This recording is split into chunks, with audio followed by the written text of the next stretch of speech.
There's a true, undeniable digital divide in this country. Just look at these numbers. By the FCC back in 2020, about 22% of Americans in rural areas and almost 28% in tribal lands lack high-speed coverage of their internet from fixed terrestrial broadband. In urban areas, it's only 1.5%. With virtual schools and, the rise of working from home, the value of good internet cannot be overstated. Let's keep the conversation going tonight. Joining me is Jim Matheson, former congressman and now the CEO of National Rural Electric Cooperative Association. Mr. Matheson, rural communities have been promised broadband for years, some for decades, saying, it's coming, it's coming. Why is it not coming? Why is it so hard to get done? Well, the rural areas are some of the hardest to serve and most expensive to serve. There's just fewer people per mile. And so the for-profit companies have generally gone where more people are. And the rural folks have been left out in the cold. That's why electric cooperatives, which are owned by the consumers they serve, they've stepped up and they've tried to fill the void in creating more broadband in rural America. Just recently, this made headlines. I think it was last week. Two companies, Starlink and LTD Broadband, they had won these billion-dollar contract or thereabouts with the FCC. They were going to deliver, and then suddenly they were rejected. Their long-form applications, they said they, quote, failed to demonstrate that the providers could deliver the promised service.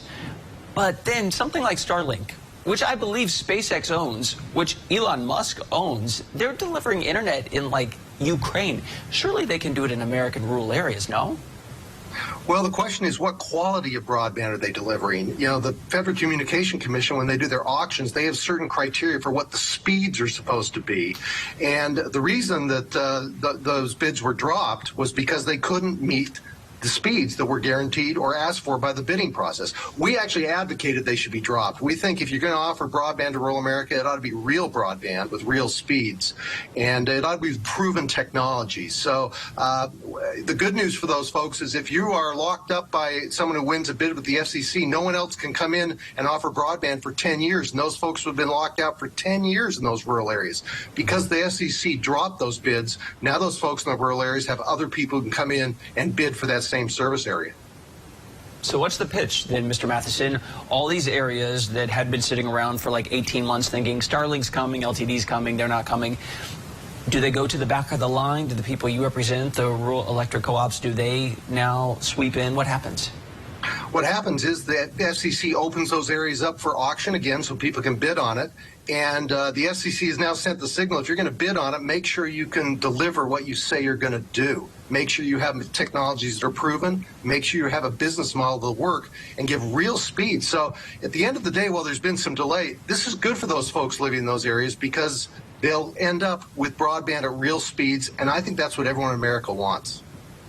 Okay, so if I'm sitting out there thinking, all right, you told me this is good news. When does the good news arrive? When are they going to start getting it? Well, when you go through a government agency, nothing moves too fast. I don't oversell this, but it's going to be in the next round of auctions. And once people bid on that next round, which will be in the next year or so, then people go to start building out the system. It's not going to happen soon enough for anyone who's sitting there today without broadband. But at the end of the day, if we're going to spend public money to build broadband infrastructure, let's make sure we're building it right. Let's make sure we're using good, proven technology and real broadband speeds for our citizens.